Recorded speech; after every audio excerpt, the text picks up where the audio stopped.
William Laird mustered into the 17th Maine Regiment in August of 1862.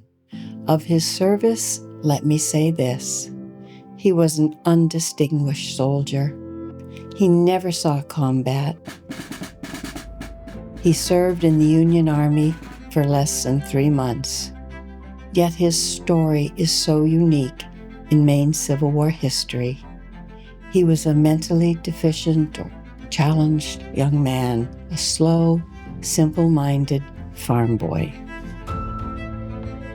Billy and some of his friends from Berwick were bivouacked along the Maryland side of the Potomac River shortly after they were mustered into service in August. And they were there to protect Washington and actually overheard the Battle of Antietam going on in early September. By all accounts in the military, he must have been doing okay because there was nothing untoward in his military records. But on or about mid-October, Billy was suddenly transferred out of infantry into Livingston's battery, of which he greatly objected to. He was very upset about that, but perhaps even more importantly, he was going to be separated from those who protected him. He had been ridiculed all along at that point, but his friends protected him.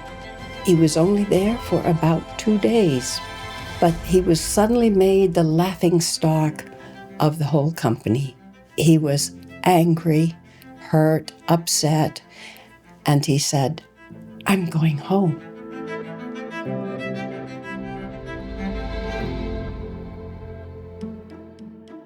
We believe that Billy was home for about 6 or 7 months. And on or about the middle of May, early one morning, in a friend's barn, and he's pitching manure with a pitchfork, when an officer comes into the barn with 2 civilian men that we believe may have been Pinkerton detectives. The officer identifies himself as Lieutenant Walker from the 5th Maine, and he is there to arrest Billy for desertion. Now, there are 2 differing accounts of what happens next.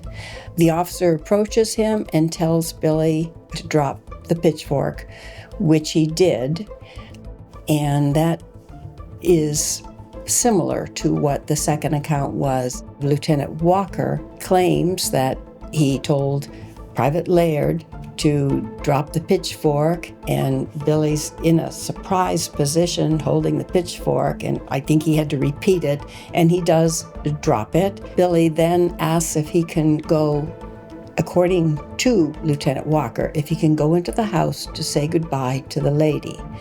And Lieutenant Walker gave him permission, and Billy walked into the house handcuffed, and a few minutes later, a woman comes out screaming. Then Lieutenant Walker quickly goes inside to the parlor, and he sees Billy holding a pistol in his hand, and he tells him immediately to drop it, and he does.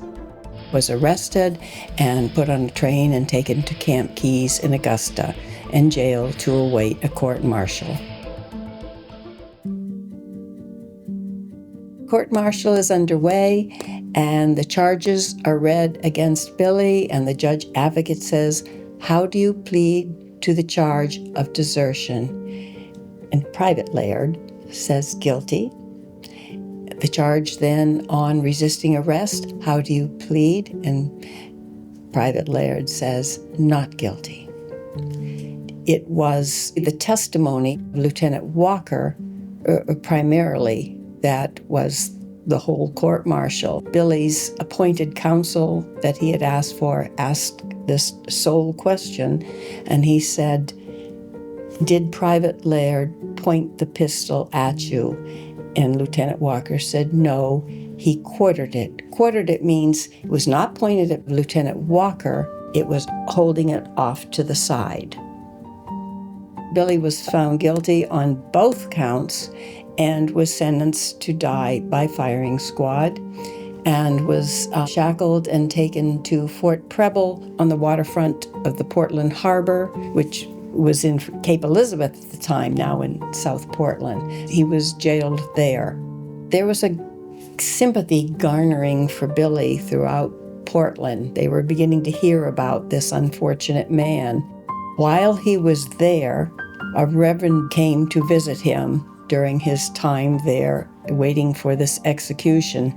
The reverend developed a petition to send to either Lincoln or the Department of the East, but there was quite a bit of attention paid, which really bothered George Andrews, who was commander of the post.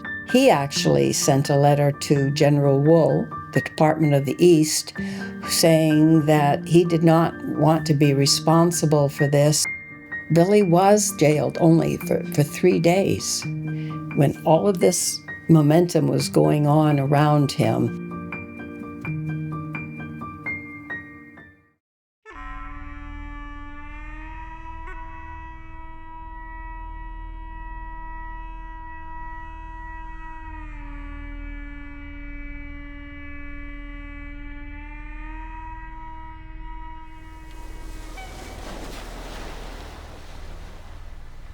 Well, it was a warm summer day, July 16, and he was led down a dirt path towards the ramparts, past hedges of wild roses, overlooking the beautiful sea and the rocky shore.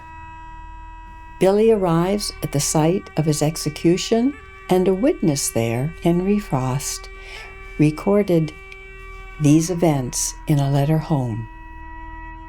Frost writes, "Dear Mother and Father, it is with a sad heart that I seat myself to inform you that yesterday was a very sad day and one long to be remembered by me, for there was a soldier shot here at the fort.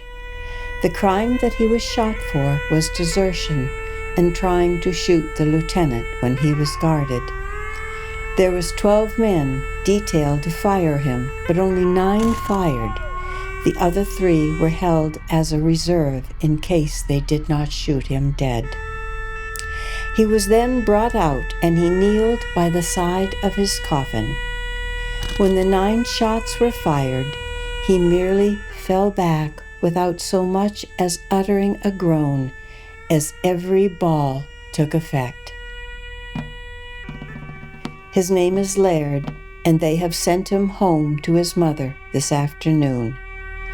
This will be a warning call to all those who think of deserting for the time."